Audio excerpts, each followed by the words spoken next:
The 10 plagues of Egypt were a punishment to the Pharaoh and the Egyptians. This was set on them for punishing the Israelites and proof that the gods of Egypt were powerless. The main characters consisted of Moses, Aaron, and the Pharaoh. The first plague, known as the water to blood plague, was God instructing Moses to dip his staff in the Nile, causing the water to turn into blood, making all the fish die. As a result, the Pharaoh doubled the work of the Israelites.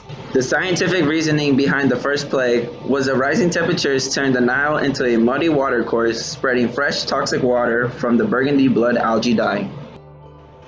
The second plague, known as the frog plague, was God instructing Aaron to raise his staff over the water, having hordes of frogs come and overrun Egypt. As a result, the Pharaoh granted permission for the Israelites to leave, ending the second plague.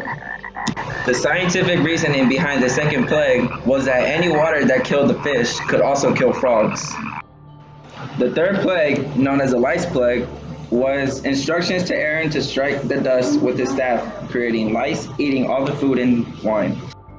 The fourth plague, known as the plague of the wild animals, was a swarm of animals that only affected Egyptians, causing the swarm to harm the people and livestock. The scientific reasoning behind the third and fourth plague was the lack of frogs.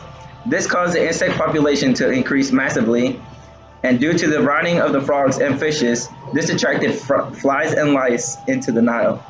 The fifth plague, known as the livestock disease plague, was an epizootic disease that spread through all of Egypt's livestock, which include cattle, horses, and sheep.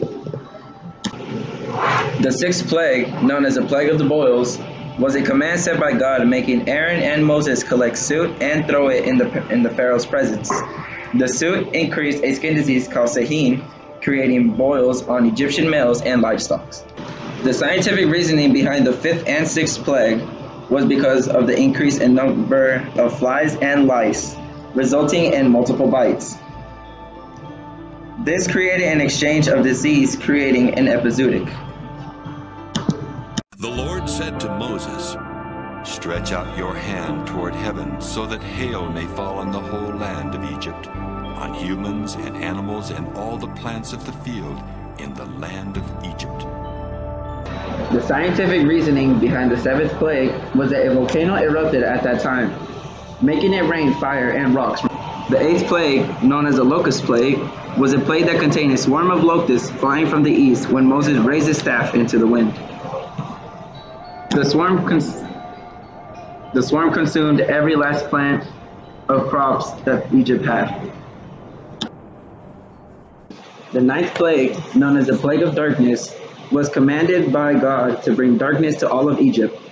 In the Bible, the darkness was so heavy that the Egyptians could physically feel it. The plague was placed to attack the Pharaoh's god, Ra, who was the Egyptian god of sun, and to prove the power of the god. The scientific reasoning behind the ninth plague was in theory to be the Hamsun, which is a charge of sand and dust that can produce darkness if strong enough.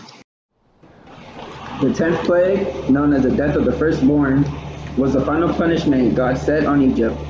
God sent Moses to inform the Israelites to mark lamb's blood on their door to be safe from God's punishment. This punishment was the last to scare the Pharaoh and finally grant freedom to the Israelites.